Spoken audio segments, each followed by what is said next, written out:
Listeners, beware. This podcast contains themes of the macabre and does not shy away from the details. Our content is graphic and our language is colorful. We might not be your cup of tea, so listener discretion is strongly advised.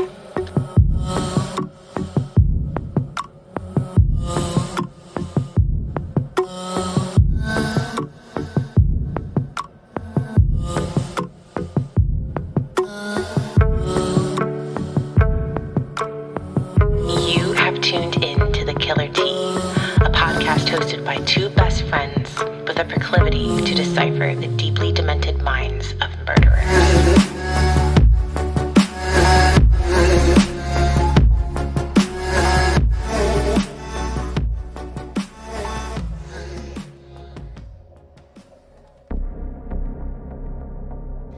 Welcome to Season 2, Episode 9 of The Killer Tea. Today we'll be discussing the Red Ripper, ANDREI CHIKATILO. We are your hosts, Christina and Chelsea, and we are back on our bullshit.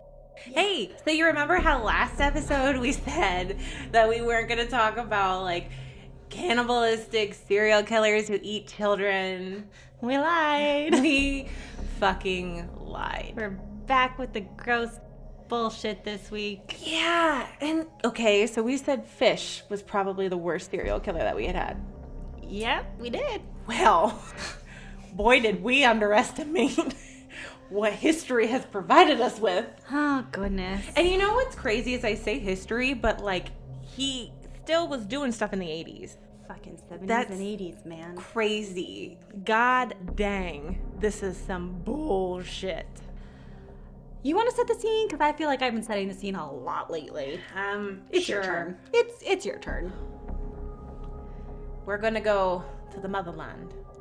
Motherland. Soviet, Russia, Ukraine, USSR. lots of communism. It was abundant everywhere. Left, right, communism everywhere. ANDREI Romanovich CHIKATILO was born on October 16th in 1936 to Anna and Roman CHIKATILO. During the 1930s in Ukraine, there was a man-made famine caused by none other than Joseph Stalin. He had this idea, which was a really shitty idea, and he was actually enforcing his collectivization policy. So this whole idea that he had for this policy was that the wealthy kulaks, which are wealthy farmers, were essentially, he felt they were profiting too much off of their farms. And so he thought in, communism, that if he took the land from all these other little peasant farmers and lower income and lower class farmers and smushed them all together, that somehow they were going to be more productive. Oh, by the way, they had to work for free. And that they were actually going to turn out more produce to feed the nation, and the nation was going to grow faster and better. And it didn't work. No, Stalin also believed that workers in the cities, the factory workers and the factory producers, should be where most of the country's money came from. He believed that the greatest economical successes would come from factory workers, where in the Ukraine was actually known as the breadbasket of the Soviet Union because so much of the Ukraine's riches came from that area because the farmers were so successful. But by taking all the land and smushing it all together, he actually created the opposite effect and essentially started a famine that lasted for years. As you can imagine, these wealthy farmers and even the peasant farmers, first of all, they don't want their land taken away from them. Second of all, they're not making any money and they're doing all this hard work, so they naturally rebel. And Stalin's response to this is to go ahead and deport a bunch of people and send a bunch of them to work camps if he didn't straight up just put a bullet in their head. Mm-hmm. So this ultimately resulted in over 300,000 farmers of the land of the country to be deported and or in these work camps. So now you have people who don't even know the agriculture to work the land. There's crop shortages, there's grain shortages. He can't feed his people. It was a complete man-made famine that he created, and this ended up killing millions of Ukrainian citizens. Millions died of starvation. There was no war going on at this time. This was completely uncalled for. It never should have happened. It's not as if this is a country that couldn't financially survive, couldn't produce all of this stuff. It just needed the workers to be able to do so. And he stripped the workforce. Yeah, I mean, it's so bad that since 2006, this particular man-made famine, which is also sometimes referenced as the Great Famine or the Ukrainian Genocide, is now considered by the Ukraine and 15 other countries as a genocide of the Ukrainian people. So this is the world that Andrei is born into. His family are those workers who are working without pay. So Andrei's parents are granted permission by the government to farm the land behind their tiny one-bedroom home, which is also described as being a hut. Yes. I mean, and we're speaking so tiny that Andrei had to sleep in the same bed that his parents slept in. Hunger was a common theme throughout Andrei's childhood. Later in life, he claimed to have never eaten a slice of bread until the age of 12. He also described that sometimes he and his family were often forced to eat grass and leaves in order to survive. Can you imagine that as a young child having to eat grass or leaves? There's like no nutritional value in die? that anyways. Probably was just enough to stop them from feeling empty. Oh my God. All of that there, that's traumatic, right? We can agree that that's traumatic. Well, but then to add to that, cannibalism was actually a thing in the Ukraine during this time because people were starving to death. And so when Andrei was a little boy, his mother would tell him that before he was born, Andrei had an older brother named Stefan. And at the age of 4, Stefan had been kidnapped and cannibalized by their neighbors. Now, there's no proof that this actually happened. It's alleged. But we can't prove that it didn't happen, and Andrei can't prove that it did. Yeah. So it's just kind of one of those, was it a story that his mother told him? Regardless, though, this was a pain point for him. It was a source of trauma. He was terrified of him going out and playing in the yard, that something like this might happen. So he's introduced to the concept of cannibalism at a very young age. Yes. And it follows him. So Chikatilo, much like the sibling of Albert Fish, in our last episode, we talked about Albert Fish's sister or his brother that had hydrocephalus, syphilis. But that's the water on the brain, which caused him genital urinary tract problems later on in life. When he was assessed by psychiatrists, they found evidence that there was bruising on his brain that could have been there since birth. So I find it really interesting that he is thought to have had hydrocephaly, which could have caused him to have issues with the way his brain functioned. Well, you had mentioned earlier that he had to sleep in bed with his mom and his sisters, which during that time he was also wetting the bed, which they have kind of made a link between the water on his brain, the fluid on his brain, and that. Well, it depends on where the pressure in his brain was happening. Whatever was going on with his brain, he did have genital urinary tract problems, which made him wet the bed into late adolescence, like way past the time when it would still be considered normal. And he also had the inability to sustain an erection, and I mean ever. He was completely impotent, and this could have been the reason why.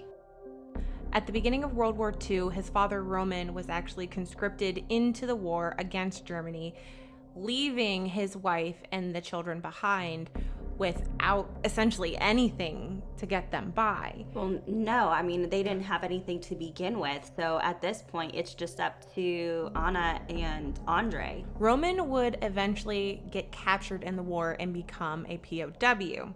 Now, Ukrainians have a very particular belief about being captured by the enemy, which is more or less you either kill yourself or you allow yourself to be killed.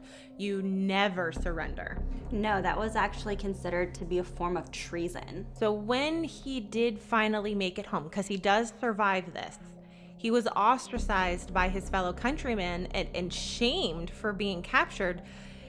Because Roman chose to submit rather than to take his own life, he was forever seen as a coward, and this cast a dark shadow on the Chikatilo family. In the town, they were vilified for it. So between 1941 and 1944, while Roman is gone, Andrei and his mother are alone in a Nazi-occupied Ukraine. Now, this had a huge effect on him. He claims that he witnessed bombings, shootings, fires, you name it, this kid saw it. And on one occasion, Chikatilo and his mother were forced to watch their own hut be burned. The little bit of stability that he had is destroyed in front of him. There was even mention from him that his mother was actually taken and raped in their hut, and that is what conceived his little sister. Well, it has to be, because his father didn't get home until after 1944, and his sister Tatiana was actually born in 1943. Yeah, it's alleged that Nazi soldiers were the one who raped her. And rape by Nazi soldiers was common. Unfortunately, pretty much guaranteed during this time. In September of 1944, it was time for Andrei to begin his education. He was not free from the torment of the bullies. Like I said, he lived in this small rural town. Everybody knew everybody, and they all knew about the dad being kidnapped. And so the children at school were absolutely disgusted by the shame of their family. He was teased relentlessly for that, on top of the fact that he was starving and looked very weak, and he actually had a swollen belly from starvation. I don't know if you've ever heard this, but like if you are starving for a long period of time, your belly actually balloons out. And, you know, he came from a very poor family, so he was in, I'm sure, not the best type of clothing. He was probably scrawny and weak. He often would pass out or faint because he was so hungry. Now, there is one good thing that comes out of him going to school. Chikatilo discovered that he had a passion for reading and affinity for memorizing data, and particularly about communism. Despite all of the odds stacked against him, he was a pretty astute kid. He was intellectually gifted, and his teachers really, really liked him, and they described him as a bright student. They did. He would read at home very frequently. He liked to study, and this made him very intellectually gifted. By his teenage years, Chikatilo had kind of established himself as this gifted, intelligent model student. And this is kind of an attitude that he has about himself. And it's his one thing. He's clinging to his one thing. Oh, well, yeah. He's weak and starving. His brain is all he's got. Yeah. He was appointed to be editor of the school newspaper by age 14, chairman of the Pupils Communist Party Committee. He often read tons of communist literature, and he was even assigned the task of organizing street marches. So he was an avid communist. And again, he's in communist Ukraine. This is a good thing for him. Yes. This is a very good thing for him. He was also very shy, and I'm sure a lot of this came from being bullied and teased relentlessly, but he was especially shy around women and had his first crush around the age of 17. And he liked this girl named Lilia Barshieva, with whom he knew through his school newspaper that he was editing. But he was so nervous that he couldn't even bring up the courage to ask her out on a date. And his first sexual encounter, he ended up not being able to sustain an erection at all. And the girl that he was attempting to have intercourse with laughed at him and mocked him. And it wasn't until later that year that he was messing around with one of his sister's friends. He wrestled her to the ground, and as she was squirming to try to get away from him, he ejaculated. That's how he discovers, oh, I like to watch people suffer. And that's his association. Well, his first association with sex, we can only assume, is if he was in that little hut and his mom was raped by Nazis. That was probably his first introduction to sex. And then his second introduction is girls struggling to get away from me. And you have to bear in mind that he's probably a pretty repressed kid. We're talking about somebody that's getting bullied, that even when he is supposed to be this horny teenage boy, he can't perform. He can't get it up. And at this point in the 1940s, early 1950s, at the age of 17, people were having babies and getting married. Being able to perform as a man, I'm sure this caused him a lot of more trauma. Long-term issues. So, according to Chikatilo, even though he did really well in school, he claimed that learning did not come easy to him due to headaches and poor memory.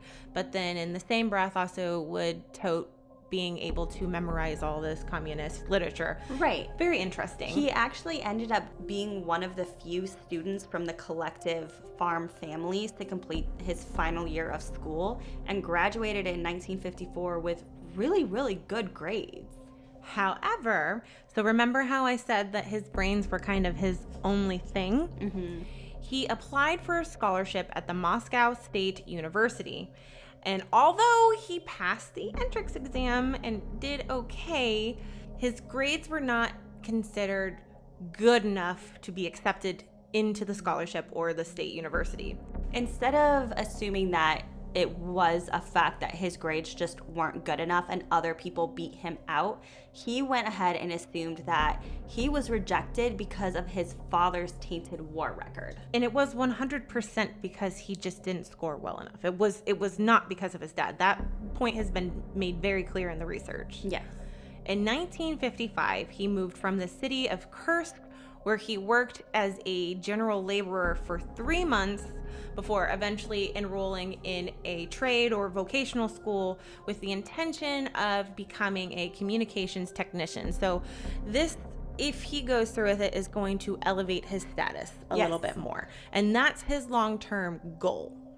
That same year, we're making more progress here, ANDREI forms his first, what we'll call a serious relationship with a girl that is 2 years younger than him. On 3 separate occasions, he attempts to have intercourse with her, but on each occasion, he can't sustain an erection. After 18 months, she finally gives up and breaks up with him, leaves the relationship. It's worth mentioning that, again, this impotence seems to be a physical problem. It's not like he potentially is a homosexual or anything. It's literally that either something psychologically speaking isn't working for him and he can't perform, or he has a physical problem. Right. But I mean, we're talking 1950s here, and there wasn't a lot known about why someone would be impotent at this time. So Chikatilo once again relocates for work. While he's moved to this new city, he starts going about taking his correspondence courses in engineering with the Moscow Electro-Technical Institute of Communication. Life is pretty standard. He works there for a few years, and then he eventually gets drafted into the Soviet Army in 1957. Now, mind you, military service was compulsory in the USSR between 1957 and 1960. So this is when he served, and his military record is spotless. There's no odd reports, there's no weird blips, nothing. He does his compulsory time and leaves the military and joins the Communist Party in 1960. Yet another example of serial killers doing pretty well in the military. We really need to look into that. There's just how many before there's a pattern? I will say it again, as I've said it before. I think it is the extreme structure and routine that comes with the military that just keeps them in line. Regardless, he's out of the military and he goes home, lives with mom and dad. While he's there, he starts a new relationship. It didn't work out so well. Once again, I don't think she was being malicious here.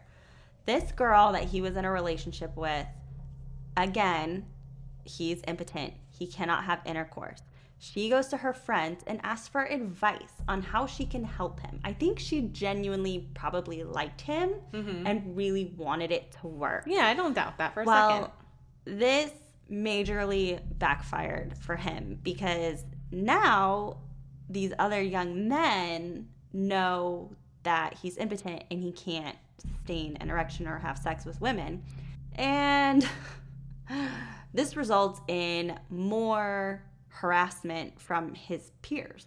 I think we would be remiss if we didn't mention that, like, it does affect you psychologically speaking when you are unable to perform, and then the fear of rejection on top of that, and straight up humiliation. Oh, of course. All of these things make him eventually hate women. He desperately wants to perform, but also in the same way that he wants to perform, he resents everybody who can. Yeah.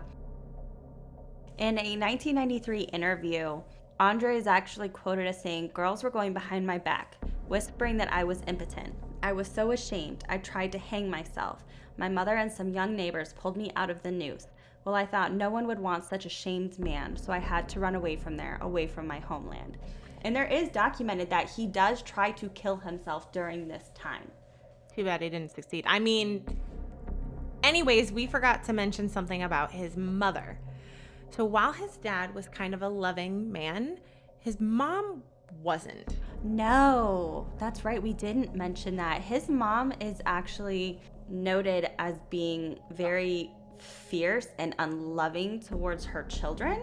She would berate them and hit them. One of the things with him wetting the bed was every time that he did it, she would lose her shit and beat him and scream at him. And I think one time she berated him out in front of the neighbors and humiliated him over bedwetting. And now, just a little parenting FYI, if your child is wetting the bed, you're not supposed to berate them for it. They often have no control over it and are not doing it on purpose. Shame and humiliation are not great parenting techniques.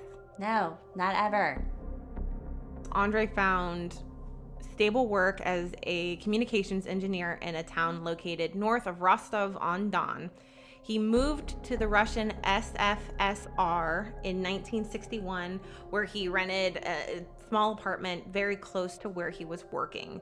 That same year, Tatiana finished her schooling and moved into his apartment with him. Yeah, she lived with him for about 6 months before she married a local gentleman that she had met and moved in with her in-laws. But while she was living with him, she took note in her brother's and was like, shyness. I'm gonna find you someone. And his inability to talk to women. And she wanted to fix that for him. I think that him and his sister probably were very close. And I think she took pity. He was introduced by his sister to this woman, and they were married 2 weeks later. Feodosia Ognacheva. It was basically, it was a marriage of convenience. Yeah, she's getting older, he's getting older. Like, your clock's ticking. They needed to be normal functioning human beings in a society that absolutely has to have a nuclear family. I mean, he had a really good job. He was very stable. He made good money. She was getting towards the end of her quote-unquote prime years. Marriage of convenience.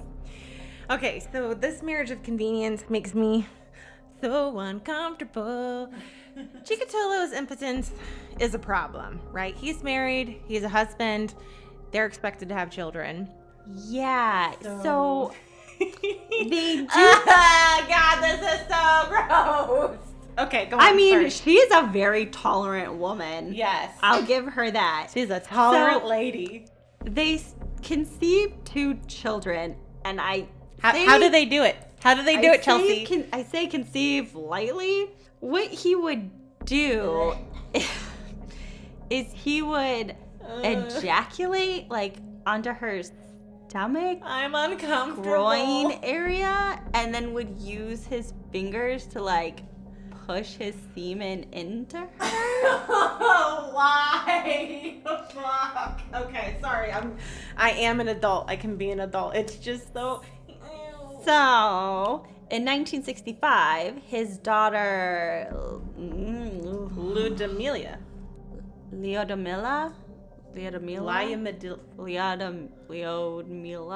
Whatever. Leodmila. And then 4 years later, in 1969, his son Yuri is born.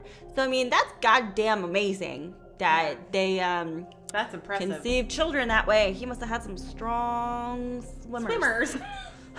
In 1971, Chikatilo finalized a correspondence course in Russian literature, got his degree in the subject from Rostov University, and so now he's like a distinguished intellectual. Okay. This doesn't make any fucking sense to me. It doesn't. This man is shy, unsociable, and he decides that he's gonna be a teacher. Yes. He leaves his very successful job as an engineer in 1973, which is where things get progressively worse. But, so while you're saying it doesn't make sense, to me it does make sense because I think he realizes that he wants to rape and molest young girls, and what better place to do that than to be a teacher at a school that doesn't listen to young girls. I don't know. I don't know if that was his motivation.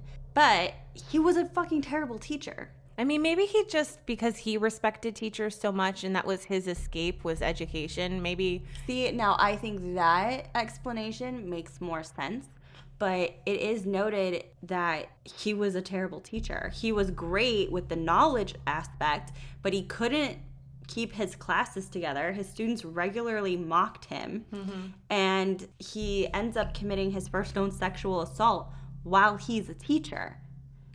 He's with his students, and they're out swimming in an area, and he swims up to one of his 15-year-old female students, gropes her breasts and her genitals, and then ejaculates as she struggles to get away from him. So this actually happens a couple times with a couple different kids, and nothing is done about it because A, communist Russia, they don't want to cause a fuss, and B, he's a respected member of the Communist Party. During this time, he sexually assaults a 15-year-old girl. He locks another teenage girl in his office. Other staff members witness him fondling himself in front of his students, and he wasn't punished for any of this. Yep. He took advantage of the boarding students that were in the dorms and would often go up to the girls' dormitory in hopes of seeing them being undressed. But eventually, parents and students basically lodged so many complaints against him that the school headmaster, or whatever they're called over in Russia, calls him into the office and is like, look, you can resign or we have to fire you. Like, He we was have treating to do the girls something. like fringe benefits. Yeah. So he actually leaves and goes and teaches at another school in 1974. But he lost his job there because they had staff cutbacks. So he didn't get to go there. But he does find another teaching position in Shakhty, which is a coal mining town which is close to Rostov-on-Don, which is where he had lived before. And this is where stuff really starts to get Messy. affected. Just before Christmas in 1978, he lures a 9-year-old girl named Yelena to an old house, which apparently he had secretly purchased with the intention of trapping young children. I don't know if it was just young children. I think it was just anybody. Yeah. Well, he attempted to rape her, but once again, he failed to. And when this little poor sweet girl struggled, he choked her to death, mutilated her body, and ejaculated in the process. While he was stabbing her. This becomes ANDREI's thing. he and his little, well, I say little, but it's not little. He got a big ass knife that he starts carrying with him. But there's more to this story. So he dumps this poor sweet girl's body into the nearby river. And even though there was literally a trail of blood leading to his house. Oh, there was evidence that he had been at the house. Neighbors had seen him with the girl. Witnesses had given police detailed descriptions of a man very similar, description-wise to Chikatilo, seen with the girl at the bus stop where she had last been seen alive. And despite all of this, Chikatilo was not arrested. And the best reason why is he was considered to be an upstanding citizen of the Communist Party. And it was a very firmly held belief that rape and murder were byproducts of capitalism. And there is no way that an upstanding communist citizen would rape and murder a young girl. They find this young kid, he's like 25, 24, named Alexander, who he, as a teenager, had actually done. I mean, I don't know if he actually did this or he was just convicted of it, but he had allegedly raped and murdered a girl and done time for it, but was out. And so he fit the bill.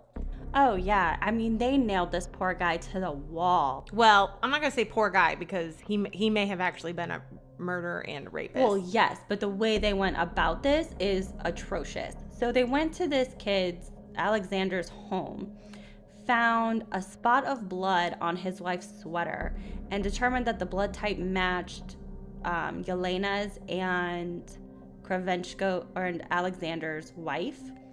So even though he had a solid alibi for the night of the murder, he was home with his wife and her friend. Both were willing to testify and release statements saying that, yes, he was home with them. There's no way he committed this murder.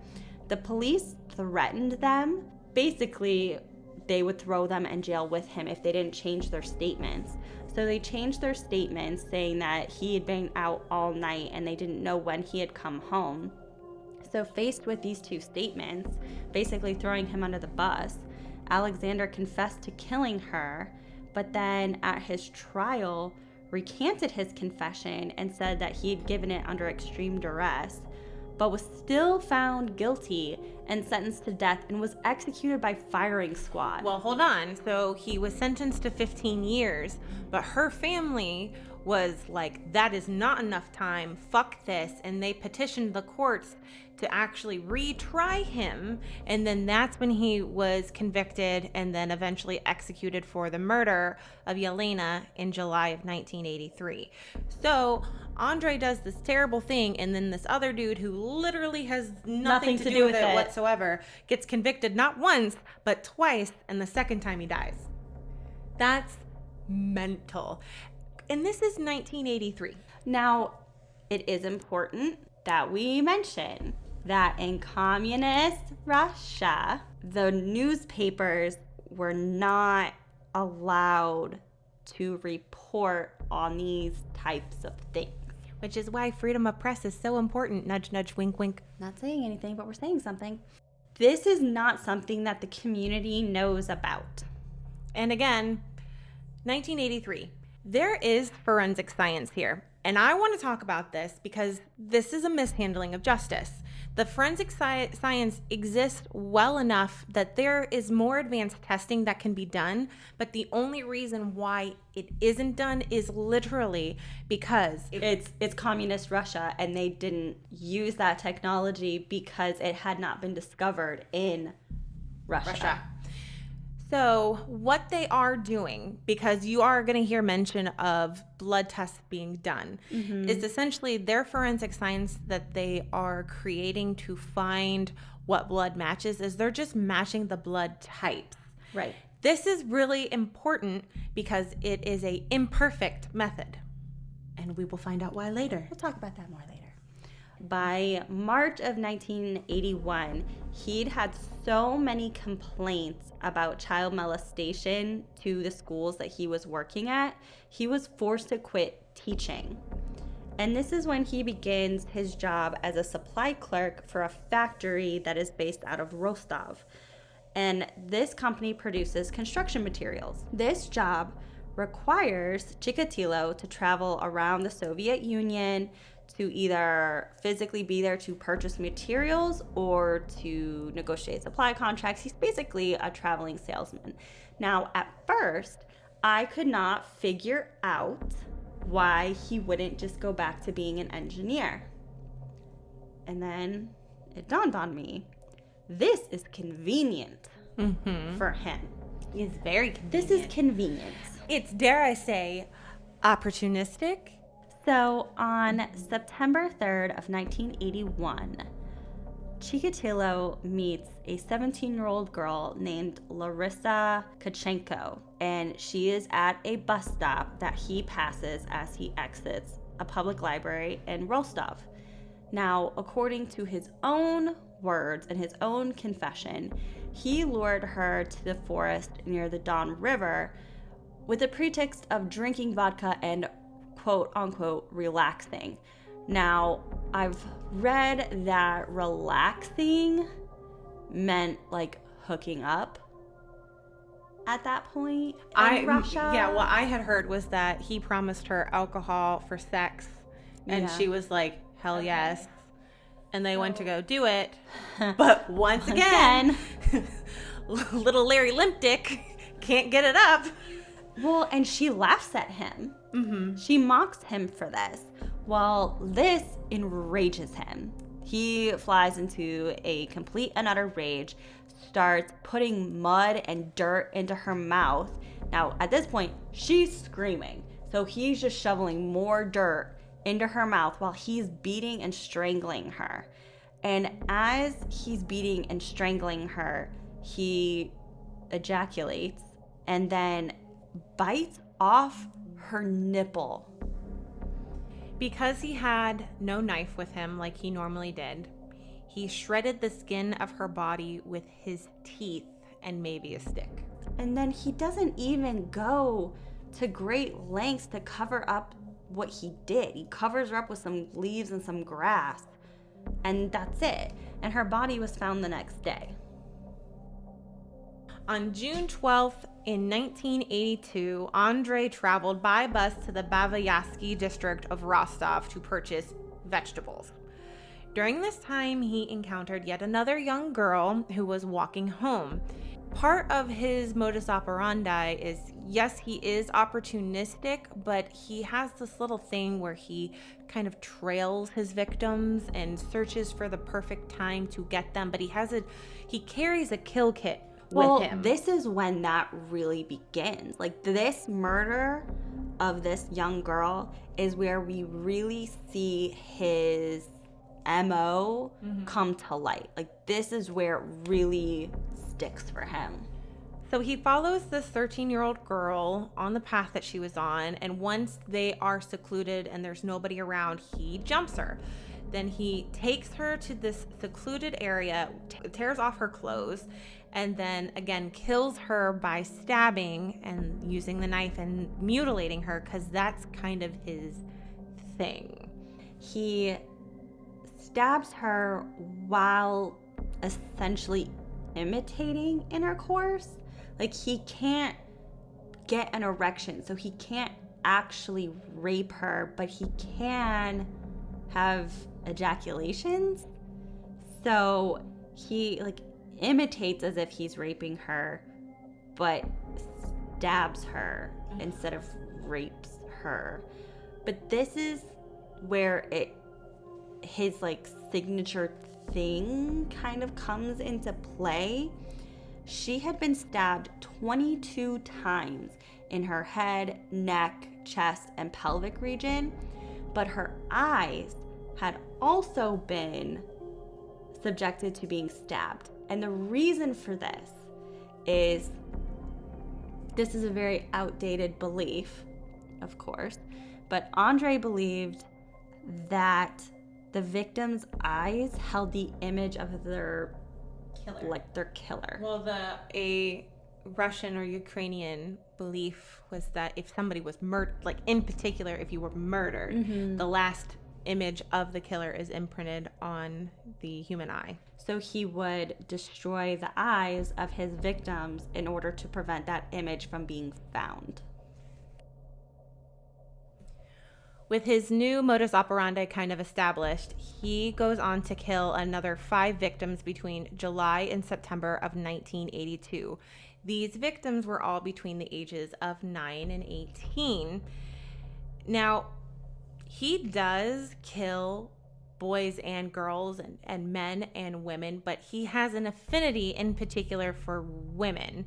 And one can only surmise it's because of his inability to perform with women, but he reserves his particular batch of viciousness for women. What he typically does now, patrols the area looking for a opportunity of either young women or young children, runaways, vagrants, the usual. Yeah. The people on the fringes of society and the most vulnerable. Yes, his favorite victims, and I say favorite, but the ones that gave him the most opportunity were prostitutes and children. And the children that he normally sought out were those who were maybe not as mentally or intellectually aware. He typically killed his victims by stabbing, slashing, and disembowelment with his trusty little knife. And the victims usually were beaten and strangled. And almost every single one of the victims from this point forward had that aforementioned gouging of the eyeballs. While he's committing all these heinous crimes, following this MO, that takes us to December of 1982, where Chikatilo encounters a 10-year-old girl named Olga. And she is on the bus going back to her parents' home. And Chikatilo somehow persuades her to leave the bus and go with him. She was last seen by a passenger who reported that a middle-aged man had led the girl away. Now, what he does to her, I found particularly horrific. He stabbed her over 50 times, ripped open her chest, removed her lower bowel and her uterus, also damaging her eyes. But later on, he actually admitted that he had chewed on her uterus. He would never admit to eating it. He only admitted to nibbling on it. It's becoming glaringly obvious to the Moscow police that shit is going down. All of these murders kind of have a signature. They have a lot in common. The police have However, serial killers are not a thing in communist Russia. So they are starting this task force, and it's called Operation Forest Path. And they believe that this might be because of organ harvesting. Organ harvesting has always been a myth. It's never been real, ever. It's never been real. They're a little bit baffled. They are admitting that these murders are likely linked. But again, couldn't possibly be because of communism. In June, he ends up murdering a 15-year-old Armenian girl. Her body was found close to an unmarked railway platform near Shakhty. But by September, he had killed further 5 victims. At this point, the Soviet authorities have to acknowledge that something is going on, that a serial killer is on the loose.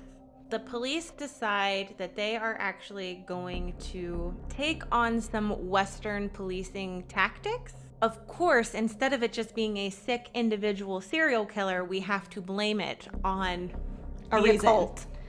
So they look at satanic cults. They look at this person is mentally ill, or it's a group of people harvesting organs, because that's a thing. So what they end up doing is basically breaking down their investigation into 3 camps: those who are mentally ill, those who are homosexual, and those who are pedophiles. And they go around checking all of the alibis of the individuals who had either spent time in psychiatric hospitals or had been convicted of homosexuality or pedophilia. Bear in mind that in 1980, being homosexual in Russia was a crime. In fact, I'm pretty sure it's still a crime. So they go around checking the alibis of all these people and are logging them into a sort of filing system.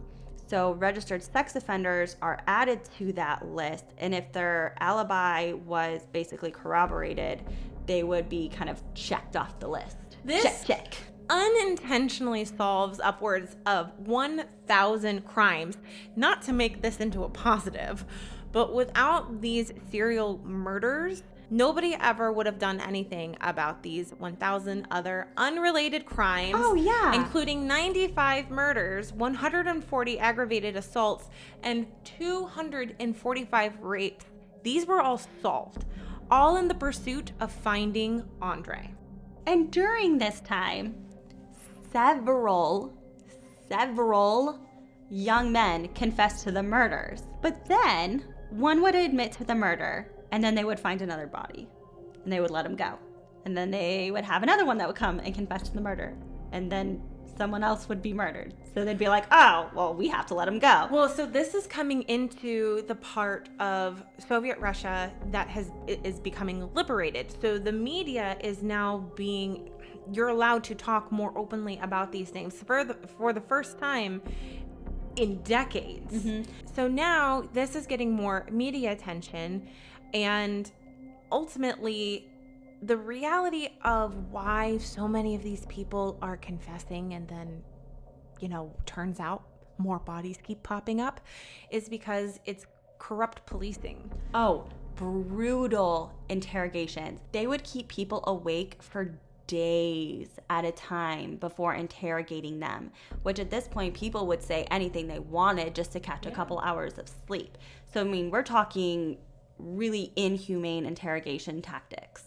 But during all of this time, so we're talking a year here, between October of 1983 and May of 1984, he kills 11 more people. All of his underage victims were either boys or girls, yet again, his affinity for hating women. All of his adult victims were female prostitutes. Because again, a female prostitute embodies the very bane of his existence. Mm-hmm. Not being able to perform sexually with a woman. A prostitute is a very sexual person. Yes. During the summer of 1984, ANDREI was fired from his work as a supply clerk for the theft of a roll of linoleum. How desperate was he? Now, I've seen two different things. I've seen that it was for a roll of linoleum. I've seen that it was for a motor.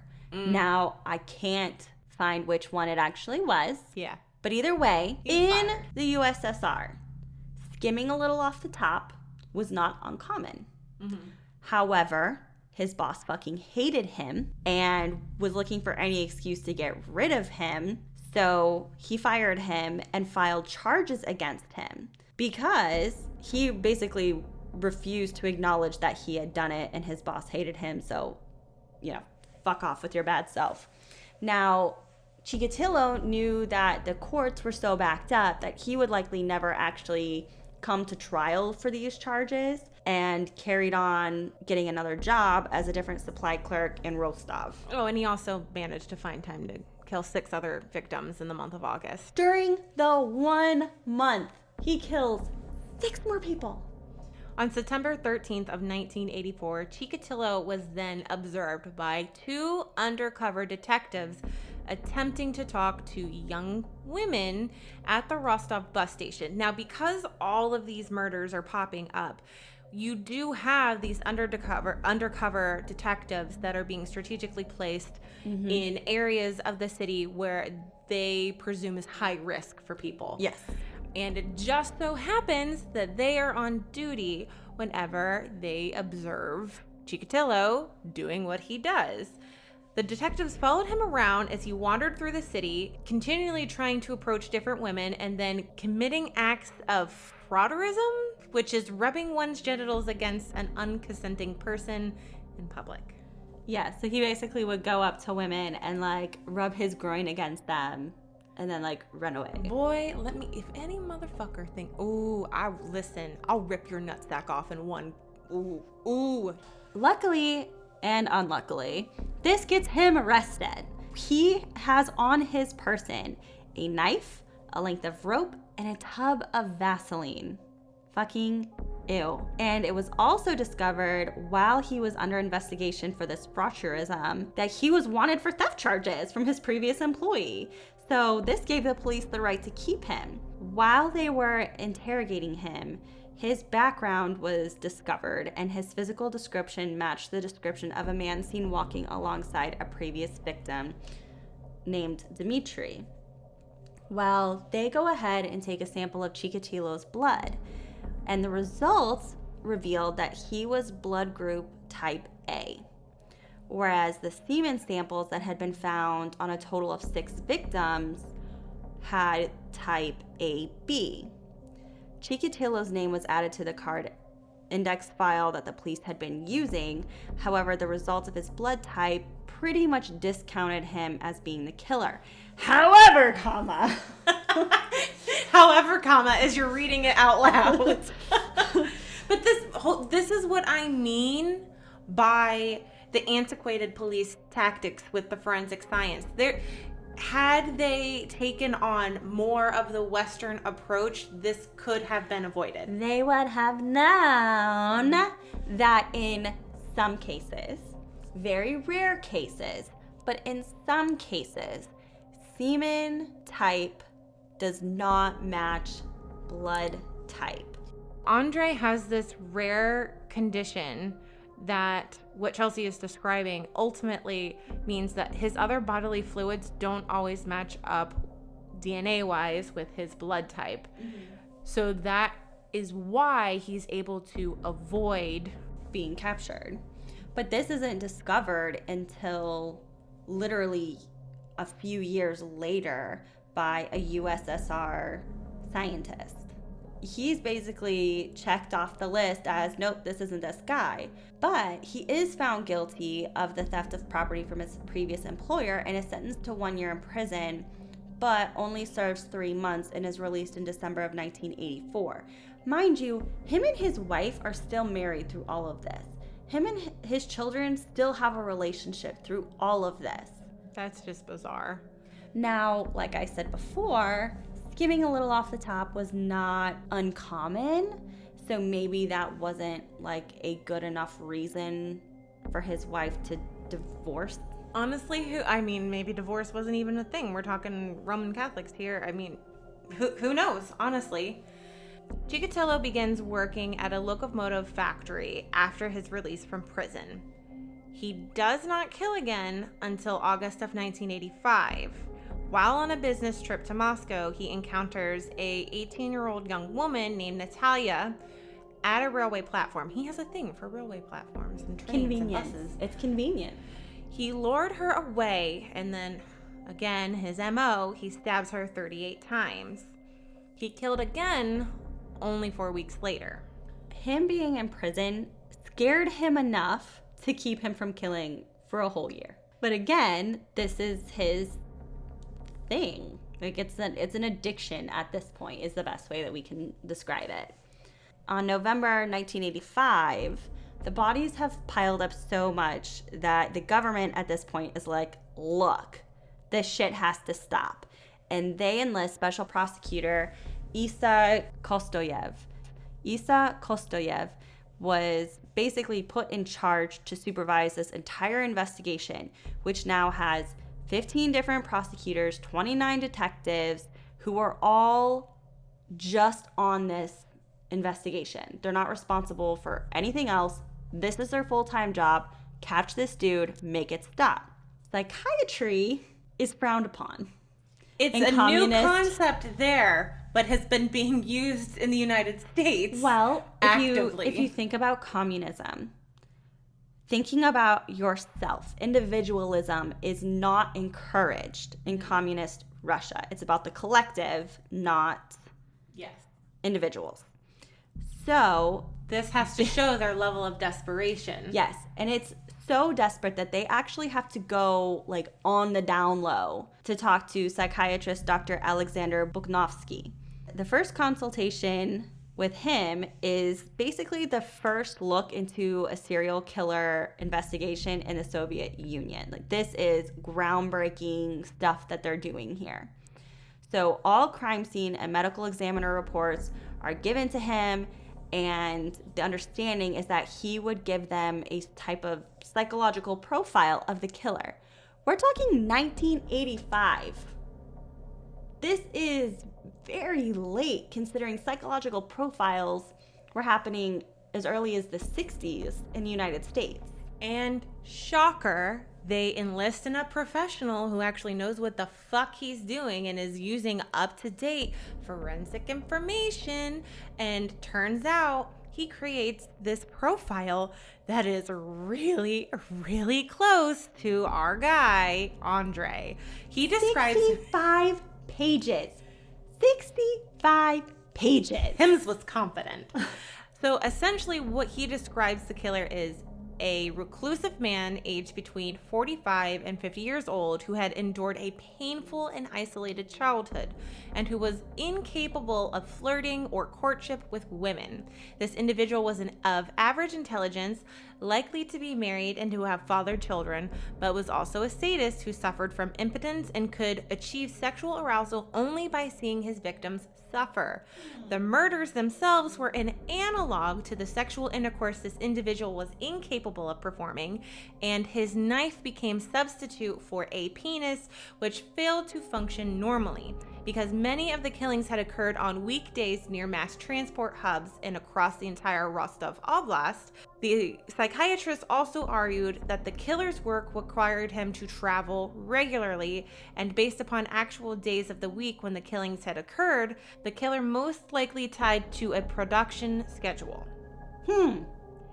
That is that was everything. Was any of that wrong? Robert Ressler would be so proud. I don't think any of that was wrong. No. So Chikatilo followed the investigation closely because he's shitting himself. And he's afraid that he was attracting so much public attention that his ass is going to get caught. He refrained from committing any more murders until August of 1986, when he just couldn't help himself and he killed once again. He ended up killing 3 more times in 1987 and then another 3 times in 1988. Chelsea was born in 1988. Yes, but considering the several people that he'd killed before, this is a slow year for him. This blows my fucking mind because by this time you have now been born. Yes. And by the time I'm born the following year later, he's still fucking killing people. The next year, he's still fucking killing people. He kills 4 more times. This seems like it should be the murder of something in 1900s. Yes. Right? It's unreal to me that this is happening in the late 80s and 90s. Unreal to me. During this time, the government is furious that this is happening, and they are coming for their heads. You have got to fucking catch this guy or you're all gonna be fired and possibly imprisoned. So they set up this sting essentially where they put a lot of police officers at all these various train and bus stations, right? And put a couple undercover police officers at a couple, I think it was 3 specific train stations, in hopes that they could lure this guy to one of those 3 and they could narrow down their suspect pool, if you will. Yeah, unfortunately, this wasn't enough to stop him from actually killing someone. On November 6th of 1990, Chikatilo murdered and mutilated a 22-year-old Svetlana near the train station. When he got back to the railway platform, he was seen by an undercover officer. So this happened with the officer being there. I think the report was that he had gone to lunch and had missed Svetlana. Rage. He's not just killing these girls. He is mutilating them. He's torturing them. He is filleting them. Oh my, okay, I'm just gonna get so angry. When this undercover officer, Igor, he watched Chikatilo approach a well and then wash his hands and face in said well. When he approached the station, Rabakov also noted that Chikatilo's coat had grass and soil stains on it. Chikatilo then had a small red smear on his cheek and one bad cut on a finger. He looked very suspicious. And so Igor stopped Andrei and checked his papers, but there was no evidence to actually arrest him on. So when Igor returned to his office, he filed a report containing the name of the person he had stopped at the station and the possible blood smear on his face. I'm sorry, I would think a blood smear on your face might be enough to ask a couple questions, but apparently not. Apparently not. On November 13th, Svetlana's body was found. She was the 36th known victim that was linked to the suspected killer.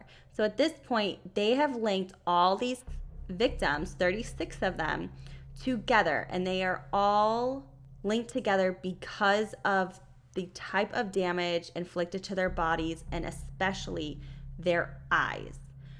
The police reviewed reports filed during that week prior to her body being discovered, and Chikatilo's name was mentioned in one of those reports. It was familiar to several of the officers that had been involved in the case because he had been questioned previously in 1984 and was placed on the suspect list that had pretty much at this point been distributed throughout the entire Soviet Union. This led police to look more into Chikatilo's employment history, and it was discovered that he had been in areas where several other victims had been murdered.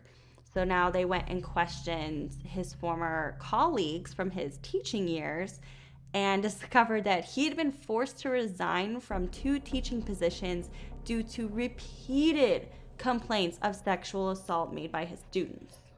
He had been picked up by the police several times at this point, and no one, not one single officer, had done their due diligence.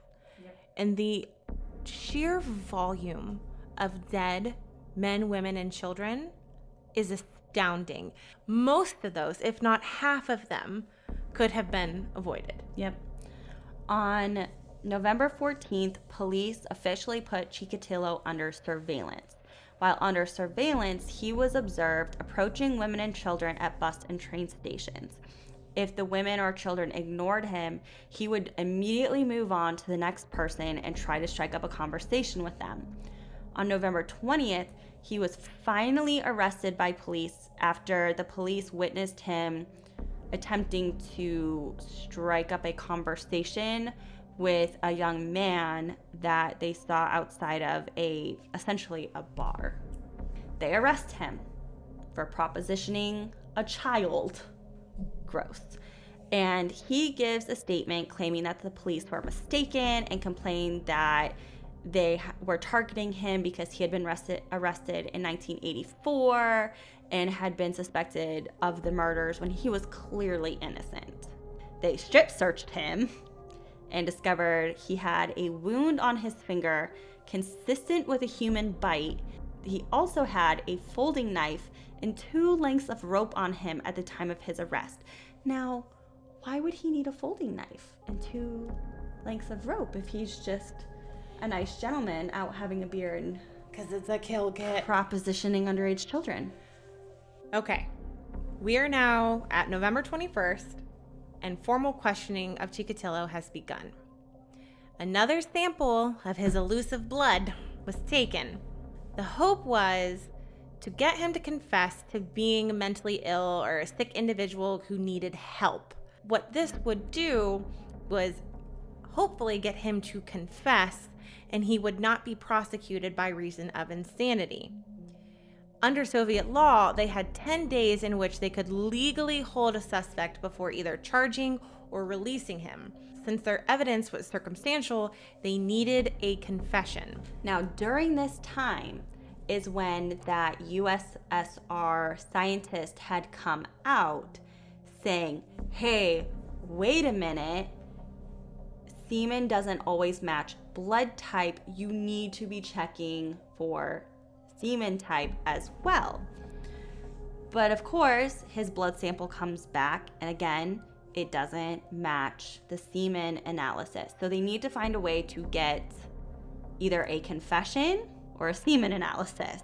He is continuing to deny having anything to do with the murders, but does confess to molesting his students. So on November 29th, which is only 8 days later, they're not getting shit from him. He's not giving them anything to go off of. He's being really elusive. He's talking a lot about his self-hatred, blah, blah, blah, blah, blah, but nothing involving the crimes. So they bring in Dr. Buchnovsky, who is the one who prepared that 65 beautiful page psychological profile.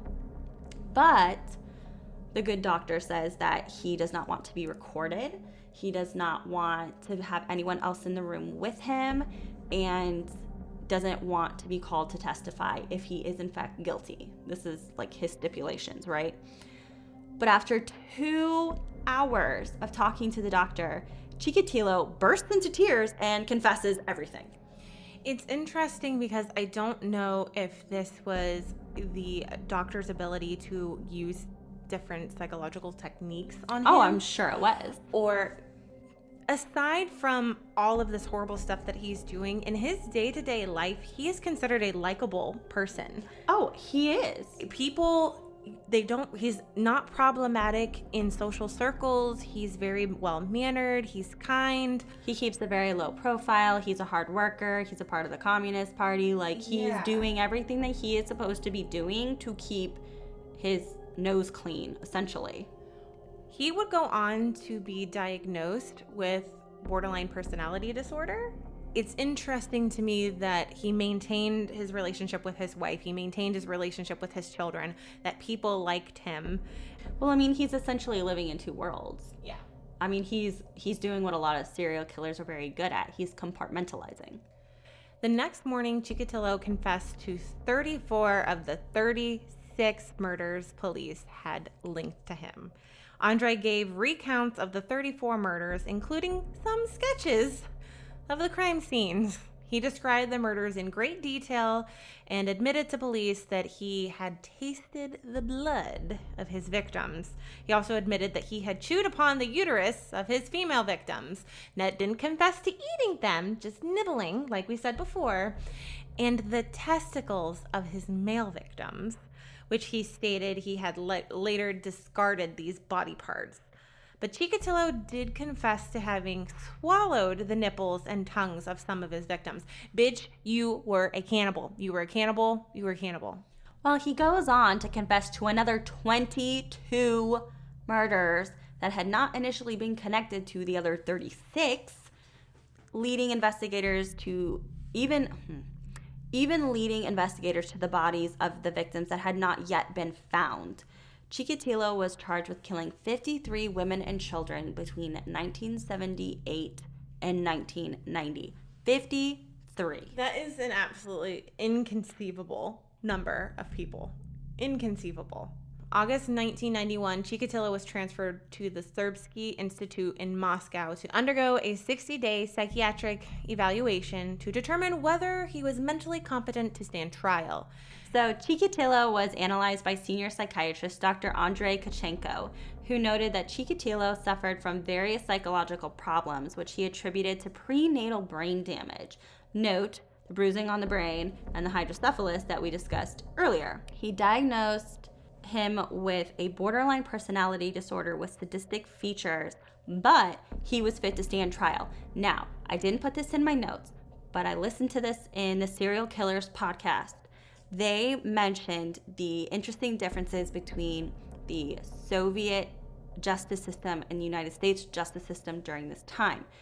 The way it worked in the Soviet Union, which is actually not even a thing in 1992, but it was the prosecutor and the defense were like on the same team. Mm-hmm. It was, both sides getting down to the truth and the reason of why something happened. So if the state said he was fit to stand trial, he was fit to stand trial. Mm-hmm. There was no defense bringing in their own psychiatrist saying, no, he's not. Whereas in the United States, each side can have their own expert witnesses. that's not a thing in the USSR. Regardless, I completely agree with him. I do believe that he was fit to stand trial. I think he, at best, was performative. Oh, I completely agree with you. His trial began on April 14th of 1992. My brother was only 2 years old when he started his trial. He was charged with 53 counts of murder and 5 charges of sexual assault against minors. Chikatilo and the judge would often get into arguments during the trial when Andrei would get off topic during questioning. He would go as far as to expose himself. Like, he would flap his penis to the courtroom and be like, what did you want me to do with this? This useless thing. Interesting. They kept him in a cage. They did. And the families were able to berate him and rage at him through this cage. And it only exacerbated his behavior. Oh, he was theatrical at best. Of course, the families are going to react that way. Yes. Obviously. I think it served no great purpose by doing that, but the whole point that the government was thinking was that it was going to protect him from the victims' families, which rightfully so. If that had been one of my loved ones, I probably would be trying to do horrible things. His trial lasted all the way through August. So from April all the way through August, they are talking in great detail about the murders he has committed, how he murdered them, where he murdered them, with what methods he murdered them. And these families are having to sit through all of this. I mean, this is like horrific stuff here. Their families are having to listen to what happened to essentially their children. When he was asked why he had no victim type, Chikatilo replied, "I do not need to look for them. Every step I took, they were there." So really, he's just opportunistic. He doesn't have a type. It's whoever is easy.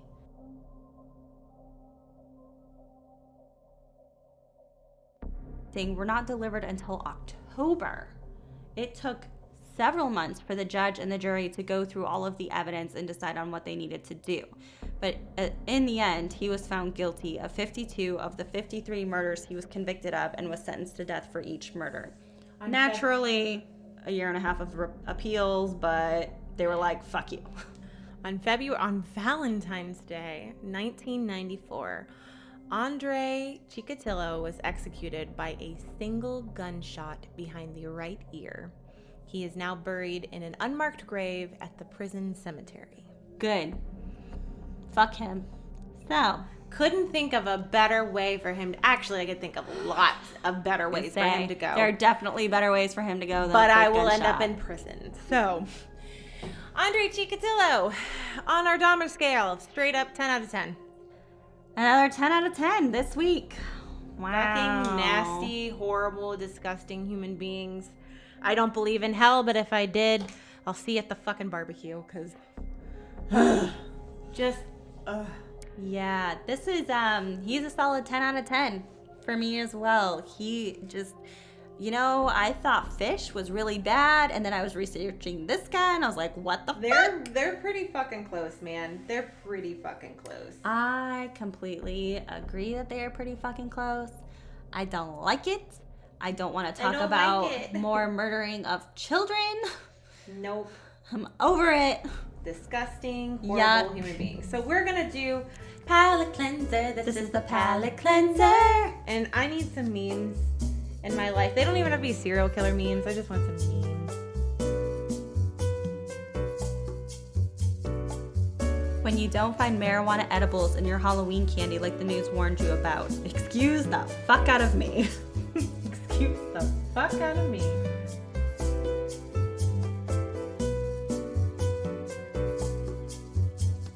Interview. Wonka. Any questions?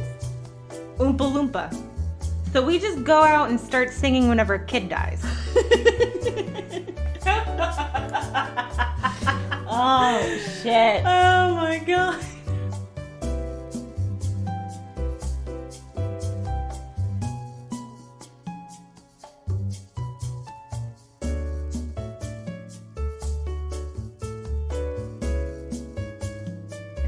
Here, come on.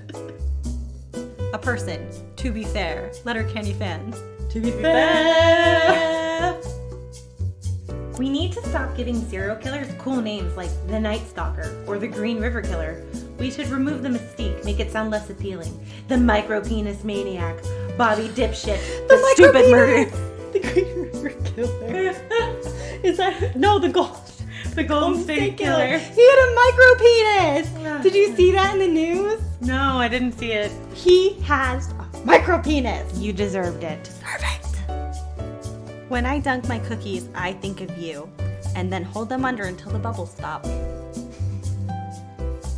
It's a picture of Jeffrey Dahmer, and it says, "Want ice cream? I got Ben and Jerry in the freezer." Hey, I just met you, and this is crazy, but I'm a cannibal, and you look tasty. Oh no. All right, y'all. That was enough. I'm done. I'm tired. Yeah. Well, you know, the usual shit. You know where to find us. We are on Facebook, Instagram, and Twitter at The Killer T. We are also still maybe one day gonna make TikTok. I feel like it's just a running joke at this point. I mean, it was. We're gonna be here 2 seasons from now and still not have a single TikTok. You know, to be honest though, we did say we were going to be on YouTube for like 3 months before we actually got on YouTube. So you know what? We got 2 more months and then we'll be up the TikTok. So it's fine. I'm just here to lower your expectations. Really, the problem with TikTok is we need to record them in your studio, and we have not been recording at the studio. So Our you know only what? Maybe on Sunday after our lunch, after we walk around in 90-degree weather in downtown Charlotte, we can make some TikToks. Yeah, that sounds It'll be fine. awful. That sounds really bad. It'll be fine. You're being a negative Nancy. I am. Negative motherfucking Nelly. All right, y'all. Until next time. Bye. Join us in the next episode where we discuss Rhea and Sakina, The Sisters Without Mercy.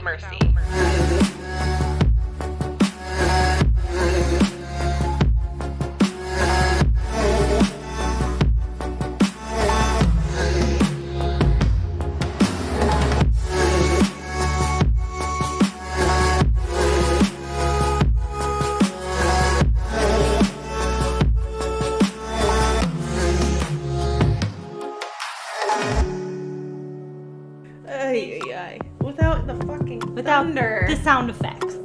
Thank you very much. And the thunder rolled. Doom, doom, doom. And the lightning struck. Goes on.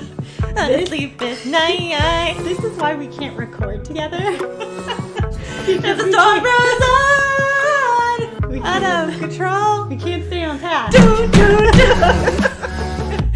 Sleeping around. Thunder rolls.